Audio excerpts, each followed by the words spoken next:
Hello guys, welcome to conceptual. तो आज हम आरबीआई के बारे में जानेंगे। हिल्टन यंग कमीशन 1926 में बनाया गया। उसने सजेस्ट करा सेंट्रल बैंक्स के लिए, जो कि आज का हमारा आरबीआई है। इन्हीं की वजह से, हिल्टन यंग कमीशन की रिकमेंडेशन की वजह से आरबीआई एक्ट 1934 लाया गया। इसके थ्रू हमारा आरबीआई इस्टेब्लिश करा गया। जो फर्स्ट आरबीआई गवर्नर थे वो ऑसबॉर्न स्मिथ थे। फर्स्ट इंडियन आरबीआई गवर्नर जो थे सीडी देशमुख थे।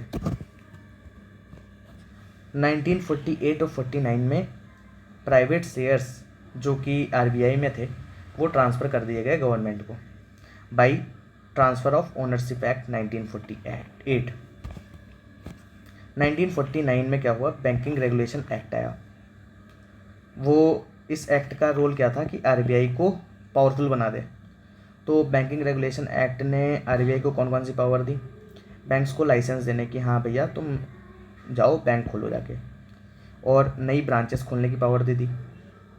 और बैंक्स को कंट्रोल करने की, कंट्रोल कैसे? एसएलआर, रेपो वगैरह से कंट्रोल कर सकता है। बैंक्स को मर्ज कर सकता है। ये सारी पावर बैंक्स को कौन देता है? आरबीआई को कौन देता है? Banking regulation act. जो आरबीआई का सेंट्रल बोर्ड है उसका कंपोजिशन कैसा है वो जानते हैं।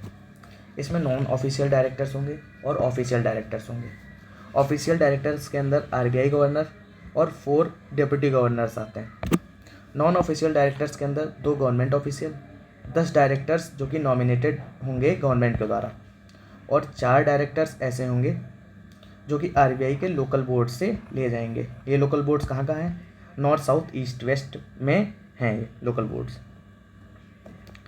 आरबीआई एक्ट का सेक्शन 8 जो है वो कहता है कि 4 से ज़्यादा डिप्टी गवर्नर नहीं होने चाहिए। जो गवर्नर हैं और डिप्टी गवर्नर हैं इनका टेन्योर यूजुअली 3 ईयर होता है, हमेशा नहीं। इससे ज़्यादा भी हो सकता है, इससे कम भी हो सकता है, ठीक है।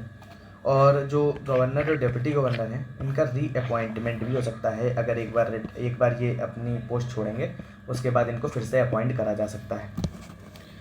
जो आरबीआई के फंक्शन है वो क्या है? कंट्रोल करता है मनी सप्लाई को। मैंने बताया मनी सप्लाई क्या होता है। मॉनेटरी पॉलिसी को फॉर्मुलेट करता है। ये क्या है मैं आपको अगले वीडियो में समझाऊंगा। और ये फॉरेन एक्सचेंज को भी कंट्रोल करता है आरबीआई। किसके थ्रू? फेमा एक्ट के थ्रू। ये कंट्रोल करता है फॉरेन एक्सचेंज को, ना कि फॉरेन एक्सचेंज रेट्स को, ठीक है। और जो आरबीआई है वो बैंकर है टू गवर्नमेंट, मतलब कि गवर्नमेंट को जब पैसे की जरूरत पड़ेगी आरबीआई के पास दौड़ता हुआ जाएगा। और आरबीआई गवर्नमेंट का डेट भी मैनेज करता है। आरबीआई को बैंकर्स बैंक भी कहते हैं। क्यों? क्योंकि बैंक्स को भी जब लोन की ज़रूरत होती है किसके पास दौड़ता हुआ भागता है? आरबीआई के पास में। आरबीआई जो है रेगुलेट करता है ऑल बैंक्स को, ऑल इंडिया फाइनेंशियल इंस्टीट्यूशंस को, नॉन बैंक और सम जो कुछ नॉन बैंकिंग फाइनेंशियल इंस्टीट्यूशन जो कि डिपॉजिट लेते हैं उनको भी रेगुलेट करता है। आरबीआई डेटा भी पब्लिश करता है। उसकी एक रिपोर्ट आती है annual financial stability report. Awareness फैलाने का भी काम करता है। इंटरनेशनल कोऑपरेशन में भी साथ देता है, जैसे कि बेसल नॉर्म्स। ये क्या है मैं आपको अगले वीडियो में समझाऊंगा। और जो आरबीआई है उसका प्रमोशनल रोल भी है कि कैसे वो प्रमोट करता है लोगों को बेसल नॉर्म्स के through. I hope this concepts are clear to you. Thank you so much.